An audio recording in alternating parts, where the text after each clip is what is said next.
Relatório do Banco Central mostra um ligeiro aumento na inadimplência média geral no Brasil em março.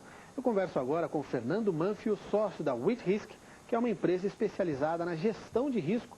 Fernando, muito obrigado por sua presença aqui na Bloomberg. 5% de inadimplência em março, segundo dados do Banco Central. Esse número, esse percentual, preocupa? O percentual em si, ainda não, né? O que preocupa um pouco mais é a questão da lucratividade das empresas em relação aos produtos de crédito. A inadimplência por si não é um indicador ainda que nos assuste. Pode vir a ser na continuidade da crise, mas por enquanto ainda não. Na sua avaliação, a tendência, olhando o cenário de inadimplência, até mesmo os estudos que a WIT-Risk tem feito, é de um aumento nos calotes, nos atrasos até o final do ano? Tem uma tendência de aumento, sim. A gente, na realidade, faz um estudo que exclui alguns produtos que alongariam o prazo, ou a inadimplência por uma questão de prazo, como o crédito automobilístico, crédito imobiliário e até o consignado, que tem taxas menores, portanto, inadimplência menor. A gente faz um estudo só com financeiras e varejo e você vê uma tendência de crescimento desde 2007, apesar dos números que incluem todos esses demais produtos estarem aparecendo um pouco menores durante 2008.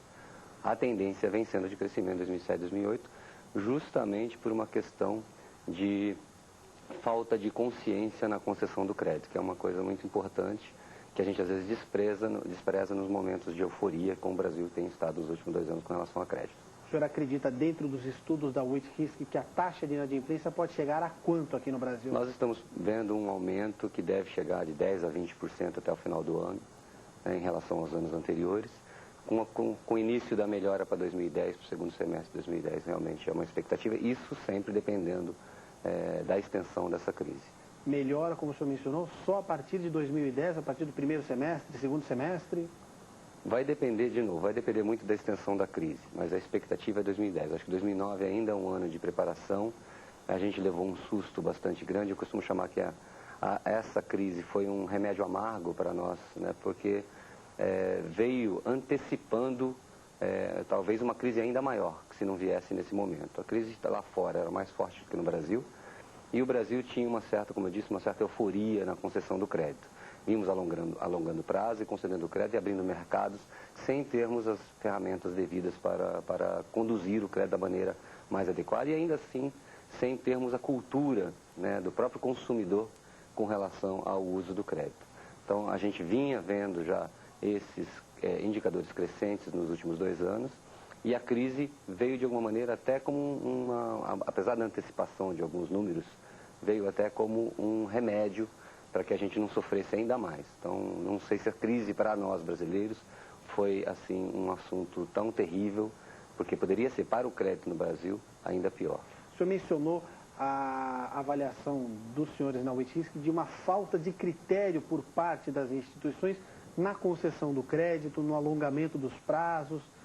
Que tipo de consequências o senhor acredita que esse aumento na inadimplência, que na avaliação de vocês pode chegar a 20%, isso pode ter na economia real, com relação ao mercado de crédito? O senhor acredita que pode haver um encolhimento desse mercado? Como é que fica o mercado? Eu acho que o encolhimento é inevitável, né? Nós vamos continuar crescendo, porque o mercado era muito grande, continua sendo muito grande, mas vai diminuir bastante as taxas de crescimento, já diminuíram, né? Você tem empresas que acabaram fechando as portas sem muita noção do que fazer, acabaram fechando as portas, com isso o crédito diminui. À medida que o crédito deixa de trazer novos proponentes, os indicadores de inadimplência também aumentam, até por uma questão de matemática, né? O numerador aumenta em relação ao denominador, e você tem uma população maior de crédito na área de cobrança, ou seja, na função de cobrança a partir dos 30 dias de atraso, você começa a acumular esse volume que fica parado por uma questão de não conseguir se renegociar as dívidas, dado o grande número de dívidas que cada consumidor adquiriu nos últimos anos. Fernando, esse cenário que o senhor apresentou, isso se reflete então em crédito mais difícil e taxa mais altas para o consumidor? Se reflete, sim. Crédito mais difícil e taxas mais altas são uma consequência imediata do susto que as empresas levam.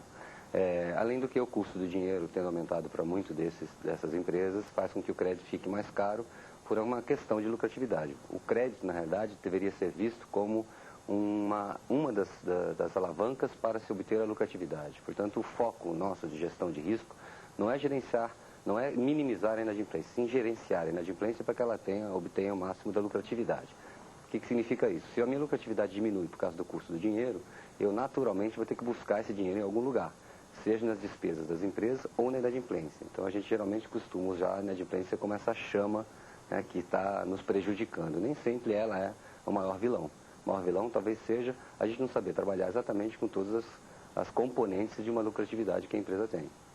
Fernando, muito obrigado por sua presença e por sua entrevista. Eu acabo de conversar com o sócio da WIT-Risk, Fernando Banfield. A WIT-Risk, que é uma empresa especializada na gestão de risco. Fique ligado, nós voltamos logo depois do intervalo. Até já!